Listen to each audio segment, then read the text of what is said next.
સમાચાર જામનગરથી મળી રહ્યા છે। જામનગરની અંદર તસ્કરો બેફામ બન્યા હોય તેવી ઘટના પ્રકાશમાં આવી। ત્રણબત્તી વિસ્તારમાં તસ્કરોનો તરખાટ હજુ પણ યથાવત જોવા મળી રહ્યો છે। તસ્કરોએ દુકાનોને નિશાન બનાવી અને ચોરીને અંજામ આપ્યા હોવાની ઘટના જામનગરથી જોવા મળી, જેમાં કરિયાણા અને ફરસાણની દુકાનોમાંથી ચોરીને અંજામ આપવામાં આવ્યો છે। જો કે ચોરીના સમગ્ર સીસીટીવી ફૂટેજ પણ સામે આવ્યા છે। ચોરીની ઘટના સીસીટીવીમાં કેદ થઈ છે, ત્યારે કરિયાણા અને ફરસાણની દુકાનોમાં તસ્કરોએ ચોરી કરી હોવાની ઘટના પ્રકાશમાં આવી છે। તો જામનગરની અંદર ત્રણબત્તી વિસ્તારમાં તસ્કરોનો તરખાટ હજુ પણ યથાવત જોવા મળી રહ્યો છે। તસ્કરોએ દુકાનોને નિશાન બનાવી અને ચોરીને અંજામ આપ્યો હતો। અનાજ કરિયાણા અને ફરસાણની દુકાનોની અંદર ચોરી કરી અને તસ્કરો ત્યાંથી ફરાર થઈ ગયા હતા।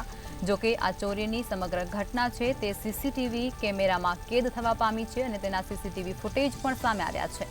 ફરસાણ અને કરિયાણાની દુકાનમાં ચોરી થયા હોવાની ઘટના પ્રકાશમાં આવી છે। જામનગરની અંદર હજુ પણ તસ્કરો બેફામ છે। ત્રણબત્તી વિસ્તારમાં તસ્કરોનો તરખાટ જોવા મળ્યો છે। તસ્કરોએ દુકાનોને નિશાન બનાવી અને ચોરીને અંજામ આપ્યા હોવાની ઘટના પ્રકાશમાં આવી છે, જેની અંદર કરિયાણા અને ફરસાણની દુકાનોમાં ચોરી કરવામાં આવી હતી। જો કે આ ચોરીની સમગ્ર ઘટના સીસીટીવી કેમેરામાં કેદ થવા પામી છે અને તેના સીસીટીવી ફૂટેજ પણ સામે આવ્યા છે।